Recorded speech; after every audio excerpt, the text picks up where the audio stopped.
সেটি কি? আল্লাহ পাক বলেন কুল্লু নাফসিন যায়িকাতুল মাউত, প্রতিটি প্রাণীকে মৃত্যুবরণ করতে হবে। যার প্রাণ আছে তার মৃত্যু আছে।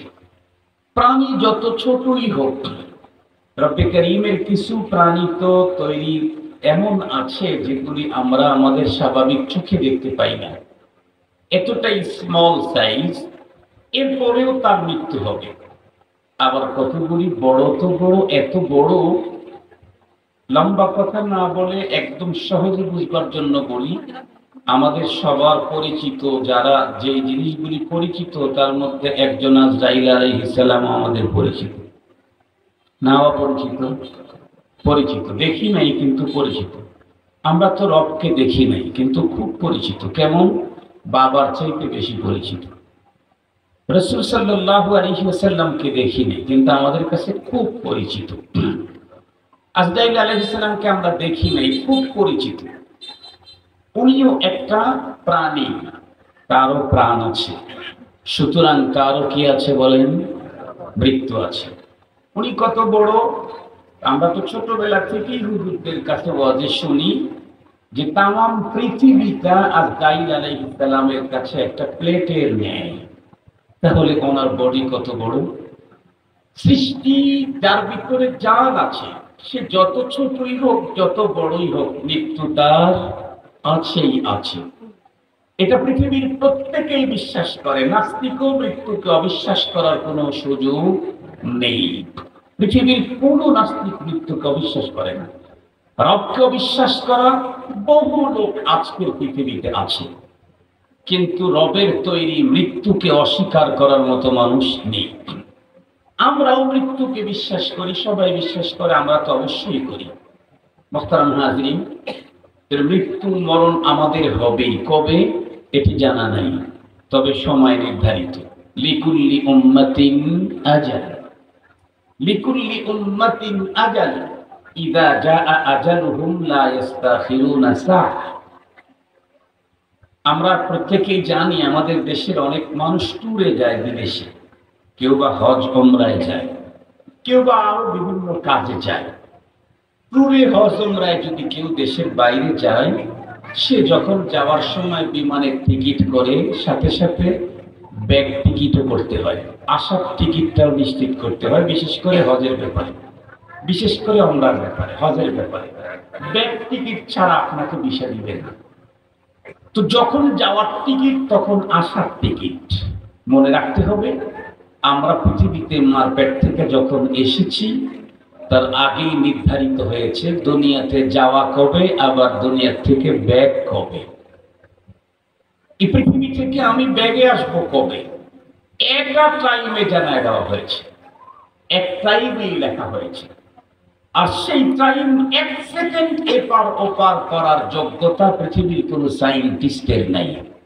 পৃথিবীর সব লাইট সাপোর্ট যদি একত্রিত করে আমার উপরে প্রয়োগ করে, একটা সেকেন্ড আমার লাইফকে বাড়াতে পারবে না। দুনিয়ার সমস্ত পারমাণবিক শক্তি যদি আমার উপরেই শুধু ব্যয় করে, আমাকে রব দেওয়া নির্ধারিত টাইমের আগে পৃথিবীর কেউ আমাকে মারতেও পারবে। রবের দেওয়া নির্ধারিত টাইমের আগে পৃথিবীর সব পাওয়ার একত্রিত করে আমাকেও মারতে পারবে না। আমি নিজে ইচ্ছা করলে মরতেও পারবো না। মারা এবং মরা সবটাই কার হাতে? কথা বলেন না কেন? রবের হাতে। তবে যেতে হবে নিশ্চিত, যেতে হবে নিশ্চিত। এখন আসেন তো, চলে যেতে হবে। আমরা তো নাস্তিক না যে শুধু মৃত্যুকে বিশ্বাস করি, আমাদের বিশ্বাস তো অনেক আগানো। পৃথিবীর সব মানুষের বিশ্বাস মৃত্যু পর্যন্ত, আমাদের মুসলমানদের বিশ্বাস মৃত্যুর পরে অনেক লম্বা। ওয়াল বা'থি বা'দাল মাউত, মৌত পর্যন্ত আমার বিশ্বাস না, মরণের পরে আমার লম্বা বিশ্বাস আছে। কেমন? যেমন পুলসিরাতের প্রতি আমার বিশ্বাস আছে, জান্নাতের প্রতি আমার বিশ্বাস আছে, জাহান্নামের প্রতি আমার বিশ্বাস আছে, কবরের শাস্তির উপরে আমার বিশ্বাস আছে, ওই হিসাবের প্রতি আমার বিশ্বাস আছে। মৃত্যুর পরে আমার বিশ্বাসের ফেরেশতা অনেক লম্বা। মুহতারাম হাজিরিন, এবারে আল্লাহ পাক দ্বিতীয় নাম্বার মেসেজ দিচ্ছেন। وإنكم توفون أجوركم يوم القيامة। এই আয়াতটা সুন্দর করে বুঝতে চাইলে প্রথমে একটা কথা বুঝতে হবে, পৃথিবীতে আমরা যে এসেছি, যত মানুষ পৃথিবীতে এসেছে, প্রতিটি মানুষ পৃথিবীতে কোনো না কোনো কাজ করে। সে পাগল হলেও তার কিছু কাজ আছে, ছোট হলেও সে কিছু কাজ করে। টয়লেটে যাওয়া কাজ না, পেশাব করা কাজ না, খানা একটা কাজ না, তার চাকা তাকানো এটা কাজ না, হাঁটা একটা কাজ না।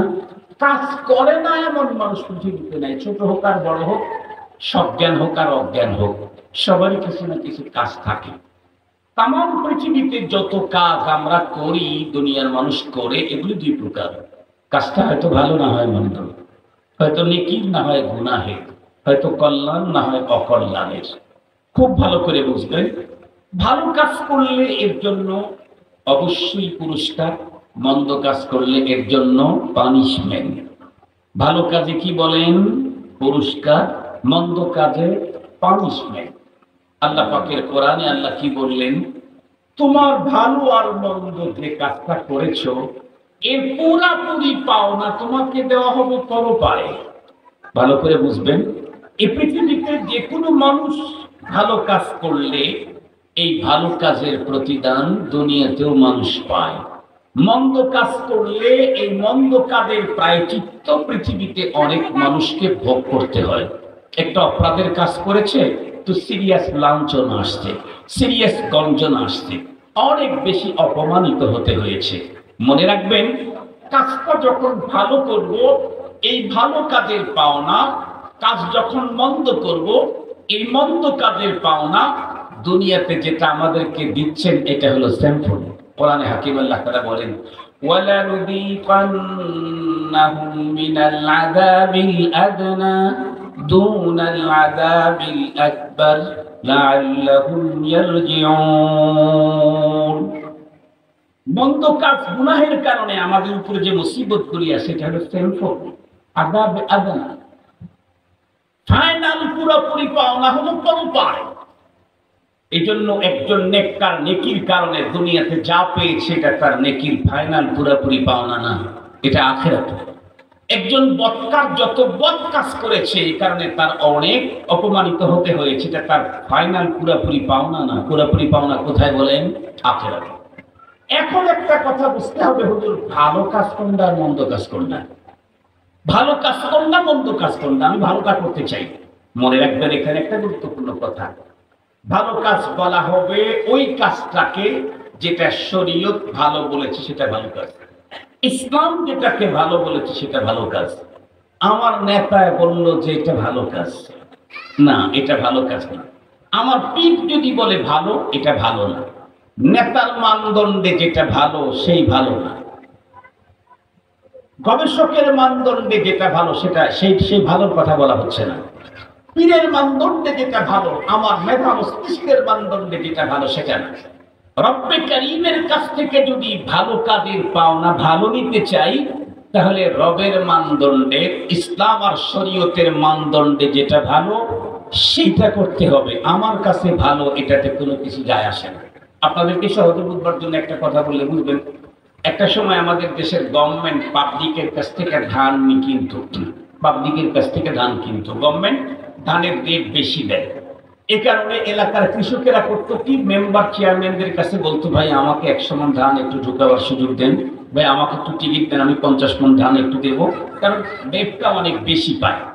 তো আমি যতটুকু শুনেছি, মেসালের জন্য বলছি, গভীর তাহকিকের দরকার নাই, কারণ এটা তো মূল কথা না, এটা তো একটা মেসাল। তো আমি শুনেছি যে কেউ যদি মাটির খোলাতে ধান শুকায়, শুকাইতে শুকাইতে যদি ভিতরের কোন রকমের কোনো পানির কোনো নির্যাস যদি না রাখে, এরপরেও যেই মেশিনে তারা চেক করে নেয় ওই মেশিন শো করে না। পানি যদি অল্প শুকায়, কিন্তু যদি কৃষক এই ধানটা পাকা করা, ফ্লোর পাকা এরকম খোলায় যদি শুকায় থাকে, অল্প শুকাইলেই শো করে। এখন আপনি যদি কৃষক মাটির খোলাতে শুকায় নিয়ে গেছেন, ভিতরের কোনো পানি পুরি কিচ্ছু নাই, আপনার তা শো করলো না। আর একজনের ভিতরে অনেক পানি আছে ওই ধানের ভিতরে, তারটা শো করবে। আপনি যদি বলেন ওর চাইতে আমারটা অনেক বেশি সুষ্ঠু, এই বক্তব্য কিয়ামত পর্যন্ত দিলেও কাজ হবে না। কেন? বলবে যে আমি তোমার ধান নেব, বিনিময়ে তোমাকে টাকা আমি দেব, তোমার মানদণ্ডে কোনটা শুকনা ওটা তো চলবে না, আমার মানদণ্ডে কোনটা শুকনা সেটা রাখবে। পরকালে আমি আমার ভালো কাজের প্রতিদান যদি আল্লাহর কাছে পেতে চাই, তাহলে নেতার মানদণ্ডে কোনটা ভালো ওইটা দিয়ে রবের কাছে পাওনা পাওয়া যায় না। রবের কাছে কোনটা ভালো সেটা হতে হবে। ইসলাম কোনটা ভালো বলেছে সেটা ভালো, কোরআন কোনটাকে ভালো বলেছে সেটা ভালো, শরীয়ত কোনটা ভালো বলেছে ওইটা ভালো। শরীয়ত যেটাকে মন্দ বলেছে, আমি যতই বলি এখানে মন্দের কি আছে, মন্দের কি আছে মানে শরীয়ত তো বলেই দিয়েছে। এই জন্য মুহতারাম হাজিরিন, ভালো আর মন্দ, ভালো যেটা করব এটা শরীয়ত যে ভালো বলেছে সেই ভালো আমাকে করতে হবে। এবার আসেন তৃতীয় নাম্বার মেসেজ আল্লাহ পাকের। আল্লাহ তাআলা কি বলেন? ফামান যুহজিহা আনিন নারি ওয়া উদখিলাল জান্নাতা ফাকাদ ফাজ। পরপারে যেহেতু প্রত্যেকেরই কৃতকর্মের পুরাপুরি পাওনা দেওয়া হবে, পরপারে যেই ব্যক্তিটা তার কৃতকর্মের পাওনা পেয়ে জাহান্নাম থেকে মুক্তি হয়ে জান্নাতে ঢুকে গেল, রব বলেন এ হলো পৃথিবীর সবচেয়ে বড় সফল। সুবহানাল্লাহ বলবেন কি একটু? আমরা পৃথিবীতে সফল কাকে মনে করি?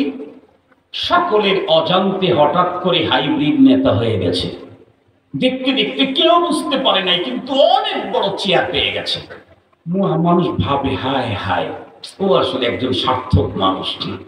একদিনও রাজপথে গেল না কিন্তু চেয়ারটা কত উন্নত। ওই হাইব্রিড যে রাজপথে যাওয়া লাগে নাই, আন্দোলন করা লাগে নাই, জেল জুলুম সহ্য করা লাগে নাই, অন্য কোনো পথে বড় চেয়ার পায় গেছে। অথবা মানুষ বুঝতেই পারে নাই কোটি কোটি টাকা, গাড়ি বাড়ি, মিল কারখানা, ইন্ডাস্ট্রিজ, গ্রুপ অফ ইন্ডাস্ট্রিজের মালিক হয়ে গেছে। আমরা মনে করি সিরিয়াস সফল লোকটা, গাড়ির অভাব নাই, জায়গার অভাব নাই, বাড়ির অভাব নাই, সব।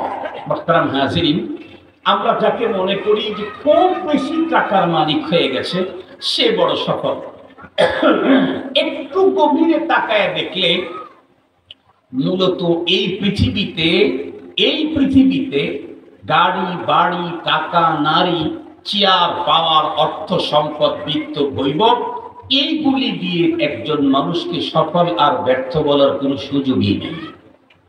এই পৃথিবীতে কাউকে এই সমস্ত জিনিসের মানদণ্ডে এই দিকে লক্ষ্য করে কাউকে সফল আর ব্যর্থ বলার কোনো সুযোগই নেই। কেন? কারণ এই পৃথিবীতে আমার আপনার হায়াত কতদিন? 200 বছর। আজকের পৃথিবী খুঁজলে 200 বছরের পুরাতন একজন মানুষ পাওয়াও কঠিন আছে। না হয় ধরে নিলাম 200 বছর, ধরেই নিলাম 200 বছর, এরপরে তো আমাকে চলে যেতে হবে। কিন্তু পরপারে রব্বে করিম আল্লাহ পাক যাকে জান্নাত দিবেন এই লোক কি 2000 বছর থাকবে সেখানে? 2000 কোটি বছর না, যে জীবনের শুরু আছে শেষ নাই। তাহলে এই 200 বছরকে পরপারের অনন্তকাল জীবনের সাথে তুলনা করা এটা ডবল পাগলের কাজ। এটা কি পাগলের কাজ? কথা বলেন, ডবল পাগলের কাজ।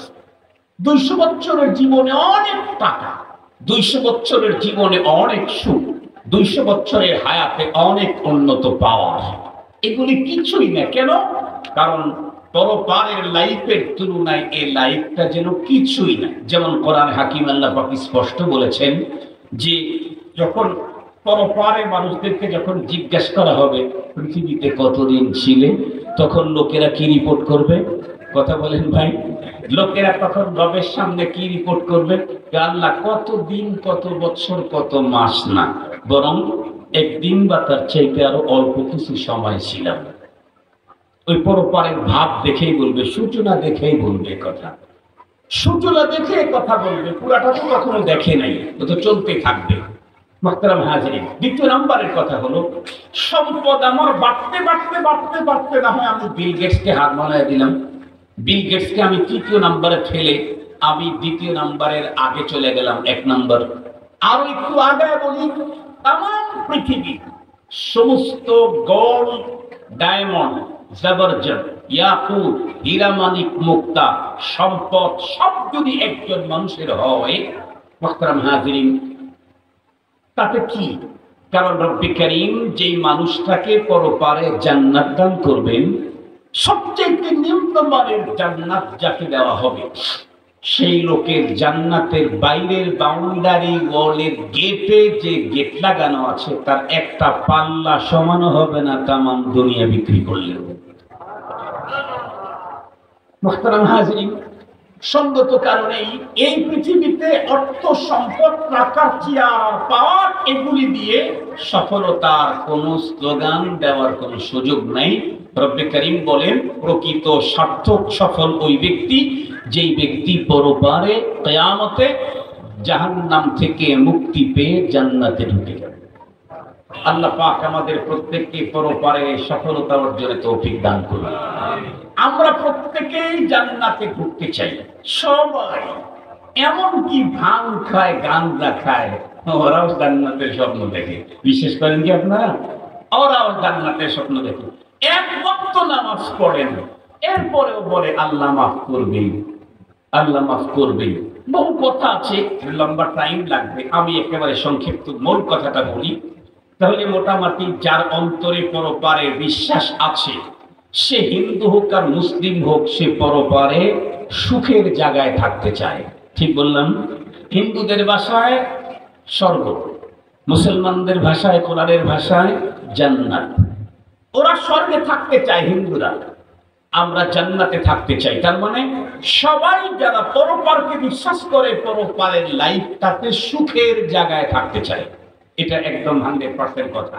মুহতারাম হাজিরিন, কিন্তু ওই সুখের জায়গাতে ঢুকতে গেলে আমাকে আল্লাহ পাক রব্বুল আলামিন সংক্ষিপ্ত সময়ের লাইফ দিয়েছেন, যে তুমি তোমার এই লাইফে পরপারের চিরস্থায়ী জীবনের শান্তির সামানা গোছায় নিয়ে যাও। আমি তো পৃথিবীতে এসেছি কেন? বাঁচার জন্য? আরে না, আমি তো পৃথিবীতে এসেছি জান্নাত জিতে নেওয়ার জন্য। সুবহানাল্লাহ বলবেন কি একটু? জান্নাত জিতে নেওয়ার জন্য এসেছি। এ কারণেই আল্লাহ পাক রব্বুল আলামিন তার নবীদেরকে খুব লম্বা হায়াত দিয়েছেন। এমন নবীর সংখ্যা খুব কম। অল্প হায়াত পেয়েছেন অধিকাংশ পয়গম্বর। হাতে গোনা কয়েকজন পয়গম্বরকে আল্লাহ তাআলা লম্বা হায়াত দিয়েছেন।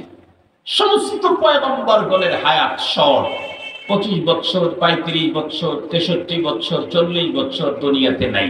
কেন এত দ্রুত নিয়ে গেলেন? বিল খুসুস আল্লাহ পাকের সর্বাধিক প্রিয় তার হাবিব, তাকেও বেশি দিন রাখলেন না, মাত্র 63 বছর রাখলেন। কেন মাত্র 63 বছর রাখলেন? কেন? আপনাদেরকে একটা মিসাল দিলে খুব ভালো বুঝবেন। আমাদের দেশে অনেক সময় বাহির রাষ্ট্র থেকে খেলোয়াড়রা খেলতে আসে। আপনারা অবশ্যই দেখেছেন, খেলোয়াড়রা যখন খেলতে আসে এদেরকে যে সিকিউরিটি দেয়, এদেশের কোনো মন্ত্রীকে ওই পরিমাণে সিকিউরিটি দেয় না। এমন সিকিউরিটি দেয়, এদেরকে লাল গালিচার সংবর্ধনা দেয়, সর্বোচ্চ সিকিউরিটি দেয়, এদের খাবার, মেডিকেল, এদের খাদেম আছে, 5 স্টার 7 স্টার হোটেল আছে, সব কিছু উন্নত, এই সব আছে। এরপরেও মনে করেন ব্রাজিল থেকে আসলো, আরো কোনো দেশ থেকে আসলো, এই খেলোয়াড়রা আসলো, তাদেরকে 5 স্টার হোটেলে খাওয়াচ্ছে, তাদের সেবক আছে, সেবিকা আছে, তাদের চিত্ত বিনোদনের লোক আছে, তাদের সর্বোচ্চ সিকিউরিটি আছে। এরপরে বলেন তো দেখি এই খেলোয়াড় গুলা কয় বছর থাকবে? 1 বছর। কথা বলেন না কেন? না, বরং এই খেলার ম্যাচ কতদিন? অতদিন থাকবে এবং পারলে আগে চলে যাবে। কেমন? কারণ ওরা যা আসতে হলো আমাদের দেশে ট্রফি জেতার জন্য। কি জেতার জন্য আসছে? ট্রফি জেতার জন্য। ধরেন 45 দিনের খেলা, কিন্তু ওরা এতই ভালো খেললো, মাত্র 35 দিনে এই খেলা শেষ হয়ে গেল, ট্রফি জিতে নিল। ওদেরকে আমার কোনো কিছু দিয়েই এদেশে বেঁধে রাখা যাবে না। কেন? ওরা আমার দেশে 5 স্টার হোটেলে মজা নিতে আসে নাই, ওরা আমার দেশের সেবক আর সেবিকার দ্বারাই খেদমত নিতে আসে নাই, ওরা এসেছিল ট্রফি জেতার জন্য। আল্লাহ পাক পৃথিবীতে আমাদেরকে পাঠিয়েছেন জান্নাত জিতার জন্য। সুবহানাল্লাহ বলবেন কি? কি জিতার জন্য পাঠাইছেন? জান্নাত জিতার জন্য। এজন্যই তো গাজার দিকে তাকায় দেখেন, যুবক শহীদ হচ্ছে, ওর মা হাসে, ওর বাবা হাসে, এখনো বিয়েই করতে পারে নাই, শাহাদাত বরণ করলো, তারপরে হাসে কেন? কারণ আমি তো বিয়ে করার জন্য দুনিয়াতে আসি নাই, আসছি তো আমি জান্নাত জিতার জন্য। বিয়ের আগে যদি জান্নাত জিতা হয় তাহলে বিয়ে করার কি দরকার? মুহতারাম হাজিরিন, তো রব্বে কারীম আমাদেরকে দুনিয়াতে পাঠাইছেন কি জিতার জন্য? যেন জান্নাত জিতার জন্য। তো আমরা জান্নাত জিততে গেলে আমাদের হায়াত লাগবে, দুনিয়াতে জীবন লাগবে। কিন্তু রব্বে কারীম বলেন জীবনটা কিন্তু ধোঁকার বস্তু। মাল হায়াতুদ দুনিয়া ইল্লা মাতাউল গুরুর। যেটা দিয়ে আমি আখিরাত কামাই করব এটাতে ঝামেলা আছে। এটাতে কি আছে? কথা বলেন, ঝামেলা আছে। আল্লাহ পাক বলেন এই দুনিয়ার জীবন যেটা তোমাদের, এটা কিন্তু ধোঁকার সামগ্রী, ভুয়া। ভুয়া ভুয়া বুঝেন নাকি আপনারা? ভুয়া মানে আসল জিনিস, এটা হলো ভুয়া। দুনিয়ার এই চাকচিক্য সৌন্দর্য আমাকে পরপারের জান্নাত জিতা থেকে দূরে রাখবে। দুনিয়ার সৌন্দর্য, এর চাকচিক্য, এর মোহ আমাকে করে ফিরে রাখবে। এই জন্য চতুর্থ নম্বর মেসেজ আল্লাহ তাআলা জানায় দিলেন, মাল হায়াতুদ দুনিয়া ইল্লা মাতাউল গুরুর। খবরদার মূল লক্ষ্য থেকে ইচ্যুত হইল না। দুনিয়ার চাকচিক্য মোহ তোমাকে যেন একদম পাগল করে না ফেলে। আমি আপনাদেরকে একটা মিসাল দিয়ে কথা শেষ করে দিচ্ছি, একদম সহজে বুঝবেন ইনশাআল্লাহ। আমরা সবাই ছোট থেকে বড় হয়েছি না? নাকি আদম আলাইহিস সালামের মতো জন্ম নিয়েছি 5 ফিট? মানে আদম আলাইহিস সালাম অনেক বড় জন্ম নিয়েছেন, আমরা এখন 5 ফিট 5.5 ফিট, এতটুকু তো জন্ম নেইনি। আমরা প্রত্যেকে ছোট ছিলাম, রপ্তা রপ্তা আল্লাহ তাআলা আমাদেরকে বড় বানিয়েছে। ছোটবেলায় দেখেন একজন শিশু যখন একদম ছোট থাকে, ওর কাছে তামাম দুনিয়ার সবকিছুর মূলে হলো ওর কাছে খেলনা। খেলনার চাইতে দামি জিনিস ওর কাছে আর নাই। এই জন্য বাবা যদি 5 টাকার খেলনা নিয়ে আসে, যেই পরিমাণে খুশি হয়, 5,000 টাকার উন্নত ভিটামিন সমৃদ্ধ খাবার নিয়ে আসলে কথা বলেন না কেন? বাচ্চা রাজি নাই। কথায় কথা মনে পড়ে গেলে একটা কথা বলি, আশাইবু বিশাইয়াত কুল। আমাদের দাদা পীর মহিউসুন্নাহ শাহ আবরারুল হক রাহমাতুল্লাহি আলাইহি, উনি হজের থেকে যখন আসতেন, দাদা পীর সাহেব কিছু খেলনা কিনে নিয়ে আসতেন। তো হযরতের যারা মুরিদ ছিলেন তারা তো জানেন যে হাকিমুল উম্মত থানভী রাহমাতুল্লাহি আলাইহি যেমন তার হাতে গড়া সাগরে, আর দুই হযরত তেমন খেলনা কিনে নিয়ে আসেন, এটা বুঝে আসে নাই। তো একজন সাহস করে জিজ্ঞেস করছে, হযরত আপনার মতো মানুষ হজের মৌসুম, হজের থেকে যখন আসেন খেলনা কিনে নিয়ে আসেন, এটার হিকমত তো বুঝতেছি না। তো হযরত তখন মুস্কি হাসি দিয়ে বলছে, আমি কি শুধু খেলনাই কিনি? আমি তো তসবিহ নিয়ে আসছি, জায়নামাজ নিয়ে আসছি, রুমাল নিয়ে আসছি, খেলনাও নিয়ে আসছি। কেন হযরত খেলনা কেন আনছেন?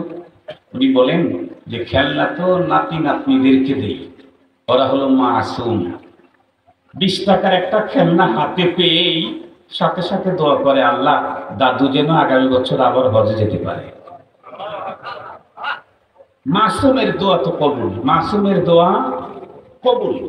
তা আমি 20 টাকা দিয়ে আগামী বছর হজে যাওয়ার যদি নমিনেশন পেয়ে যাই, এর চেয়ে সস্তা আর কি হবে? পক্ষান্তরে তসবিহও আমি হাদিয়া দেই, জায়নামাজও দেই, রুমালও দেই। এগুলি দিই কাদেরকে? যাদের আমল নামায় অনেক নেকি আছে, অনেক গুনাহ আছে। তসবিহ হাদিয়া দেই, তাদের আমল নামায় নেকিও আছে, গুনাহ আছে। কিন্তু খেলনা যাদেরকে দিলাম, ওদের আমল নামায় কি নাই? কোনো গুনাহ নাই, মাসুম। ওদের দোয়া তসবিহ আর জায়নামাজওয়ালার দোয়ার চাইতে 20 টাকার খেলনা পুতুলওয়ালার দোয়ার পাওয়ার বেশি। তো মুহতারাম হাজিরিন, যেটা বলতেছিলাম, ছোটবেলায় ছোট বাচ্চার কাছে খেলনাই দুনিয়ার সবকিছু, আর কিছু চাই না। এই ছেলেটাই যখন একটু বড় হলো, ওর খেলনাটা আর একজন নিয়েছে, এই জন্য 5 ঘন্টা জমিনে গড়াগড়ি করে কাঁদছে। এই ছেলেটা একটু যখন বড় হলো, ও বুঝলো যে খেলনা তো খেলনাই, এর বাস্তবতা কিছু নাই। ও এখন আসক্তি কিসের পিছনে? ভালো ভালো খাবারের পিছনে। আমরা ছোটবেলায় ওগুলো দেখি নাই, এখন অনেক খাবার। একটা চকলেটের দাম 1,500 টাকা, হ্যাঁ, একটা চকলেটের দাম 1,500 টাকা, 2,000 টাকা। একটা চিপসের দাম 1200 টাকা, একটা চিপসের দাম 500 টাকা।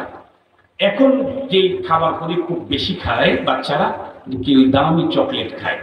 এই দেখো, যখন ওর চকলেটের প্রতি আসক্ত আসলো, তখন আবার খেলনা চায় না। তখন বলে খাবার নিয়ে এসো, খেলনা দিলে তখন রাজি নেই। আর একটু যখন বড় হলো তখন আবার খাবারই চায়, ও আবার নতুন খাবার। এখন সবার প্রিয় খাবার হলো দুইটা, একটা হলো ফুচকা, দেখবেন না যত্র তত্র ফুচকার দোকান। বিশেষ করে যদি কোনো জায়গায় একটু থাকে, সেতু থাকে, তাহলে একটু ফুচকা আলার কাম হয়ে গেছে, আল্লাহ লোকের কোনো অভাব নেই। আর একটা হলো পিৎজা। পিৎজার একটা খাবার, এটা পিৎজা হাটই উন্নত উন্নত ঢাকা শহরের ভিতরে। এটার অনেক কোয়ালিটির আছে, অনেক কোয়ালিটি। এতে কাপে বসেছিলাম ঢাকা আমার মসজিদে, একদিন পিৎজা নিয়েছি, পিৎজা খাওয়াইলাম, জিজ্ঞেস করলাম ৬,০০০ টাকা দাম। এতটুকু একটা পিৎজা ৬,০০০ টাকা দাম, ২০০-২৫০ টাকা হলে এখানে পাওয়া যায় কিনতে। মোহতারাম হাজরিন, খুব ভালো করে বুঝবেন। তো এর চাইতে একটু যখন বড় হয়েছে তখন দেখে আরে চকলেটের মধ্যে কি আছে। তখন জামাটা একটু উন্নত, কোথাও যেন ভাঁজ না পড়ে, ময়দা না। এই তখন দেখবেন কাপড়ের প্রতি, পোশাকের প্রতি খুব আসক্ত। কেউ যদি ওর জামাতে একটু লাগাইছে তার নাক পাঠায় দিবে, ভাই হোক আর বোন হোক, যেই হোক। এর একটু যখন বড় হলো এখন কি চায়, R15, R15 বুঝছেন তো, হুন্ডা। আর কি চায়, আইফোন। আইফোন আর R15 এর জন্য বাবাকে এমন প্রেশার দেয়, বিশেষ পর্যন্ত বাবা লোন করে ধার করে সন্তানকে টাচফোন কিনে দিতে হয়, নাইলে আলটিমেটাম দিয়েছে সুইসাইড করবে, আত্মহত্যা করবে। হাজার হাজার ঘটনা বাংলাদেশে, লাখ লাখ ঘটনা এটা বাংলাদেশে। ভালো করে বুঝবেন।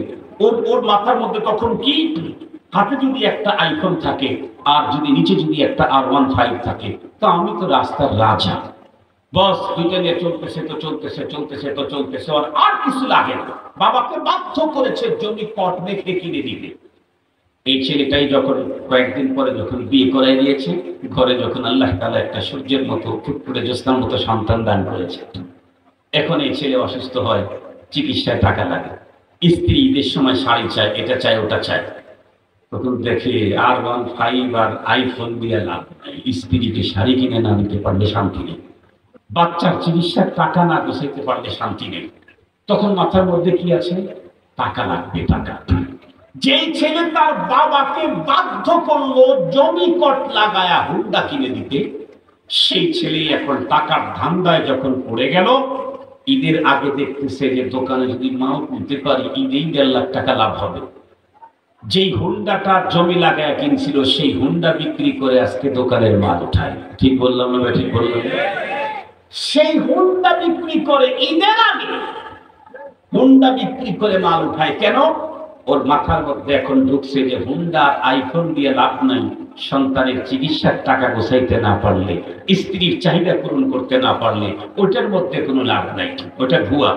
যে ছেলেটা এখন টাকার পিছনে ছুটলো, ওকে টাকার পরিবর্তে যদি খেলনা কিনে দেন খুব খুশি, পরে যদি পিৎজা খাওয়ান খুব খুশি। কথা বলেন না কেন? ও আগে তো ওর কাপড়ে একটু কেউ আঁচড় দিলে পাগল, এখন ও বোতাম কোনটা কোন জায়গায় লাগাইছে এই খবরই নাই। ঠিক বললাম না? ঠিক বললাম। বোতাম কোনটা কোথায় লাগাইছে এই খবর আর নাই। কেন? নিজের সৌন্দর্য নিয়ে এখন ফিকির নাই। ও জানে এই সৌন্দর্য দিয়ে লাভ নাই, ওই জামা ইস্ত্রি করে পড়লে কোনো লাভ নাই, টাকা লাগবে সমাজে প্রতিষ্ঠিত হতে চাইলে। এখন ক্যারিয়ার গুছাইতে ব্যস্ত, এখন চেয়ার চায়, পাওয়ার চায়, চায় ক্ষমতা, তারপরে কি টাকা চায়, সম্পদ চায়, ল্যান্ড প্রপার্টি চায়। এমন ভাবে তাকে এই বহতাকে ধরে ফেললো। কোরআনে হাকিম আল্লাহ তাআলা বলেন, আল্লাকুমুত তাকাসুর হাত্তা যুরতুমুল মাকাবির। টাকার ধান্দায় ছুটলো, চেয়ারের পাওয়ারের ধান্দায় ছুটলো, এখন ক্ষমতার ধান্দায় চলতেছে। তো চলতেছে, হঠাৎ করে একদিন আজরাইল আলাইহিস সালামের সাথে দেখা। কথা বলেন সহিহ না গলত? বয়স হয়ে গেছে ৭৫-এর উপরে, চেয়ার আর পাওয়ার আমার চাই। বলেন তো দেখি, চেয়ার আর পাওয়ার থাকতে অনেক মন্ত্রী আজরাইল আলাইহিস সালামের সাথে দেখা হয়েছে না হয় নাই? আর একটু জোরে বলেন। হঠাৎ যখন আজরাইল ফট করে যখন ধরে ফেলছে, তখন তার সব ধান্দা ভেঙে গেছে। সে তখন আজরাইল আলাইহিস সালামের রক্ত চক্ষু দেখেই সে তখন ভাবতে থাকে, কই আমাকে না রিচিভ করার জন্য 1000 হুন্ডা আসতো, 100টা মাইক্রো থাকতো, সিকিউরিটি গার্ড থাকতো আমার সামনে আর পিছনে, কই এই যে এত বড় চোখ দিয়ে আমার দিকে তাকাইছে, আমাকে এখন কে রক্ষা করবে? কই আমার সন্তান? কোথায় আমার ছেলে? কোথায় আমার মেয়ে? কোথায় আমার ফ্রেন্ড? কোথায় আমার রাজনৈতিক নেতা? না না না, ওই মুহূর্তে সেই লোকটা তখন ভাবতে থাকে আর দেখতে থাকে আর বুঝতে থাকে, এ পর্যন্ত জীবনের যত স্তর পার করছি সবই ভুয়া। ছোটবেলার খেলনার আসক্তিটা যেমন, পুতুলের আসক্তি যেমন ভুয়া, ছোটবেলার পিজ্জার পাগল হওয়াটা যেমন ভুয়া, আইফোন আর R15 এর জন্য পাগল হওয়াটা যেমন ভুয়া, দুনিয়ার রাজত্ব আর নেতৃত্বে পাগল হওয়া তার চাইতে বড় ভুয়া।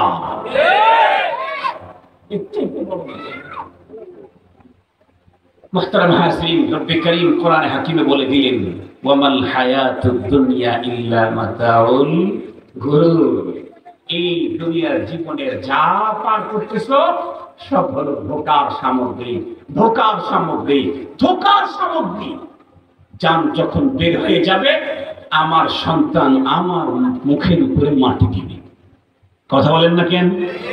আমার বাবা বেঁচে থাকলে আমার মুখে মাটি দিবে। দিতে দিতে মুখ মুখ মাটি দিতে দিতে আমি সকলের চোখের আড়াল হয়ে যাব।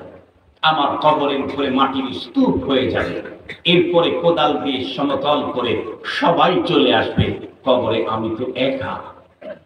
আল্লাহ না করুক কবরের ভিতরে যদি আগুন জ্বলে, সন্তান যদি বাবার কবরের কাছে গিয়ে কাঁদতে থাকে, মাত্র 1.5 হাত মাটির নিচে বাবার কবরে আগুন জ্বলে, সন্তান খবর পায় না।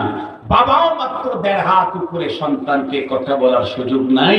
বাবা আমার আগুন জ্বলছে, নিভাবার ব্যবস্থা কর। সুযোগ, কথা বলেন না কেন? সুযোগ নেই।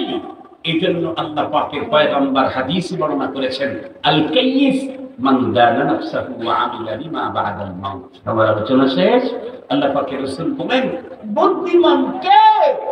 বুদ্ধিমান ওই ব্যক্তি যে দুনিয়া থেকে পরপারের পুঁজি করে নিয়ে যায়। আল্লাহ পাক আমাদের সকলকে দুনিয়া থেকে পরপারের পুরা পুঁজি গোছাবার তৌফিক দান করুন। আর একটু জোরে বলবেন কি আমি? পরপারের পুঁজি করা গুরুত্বপূর্ণ একটা সময় এই মাস।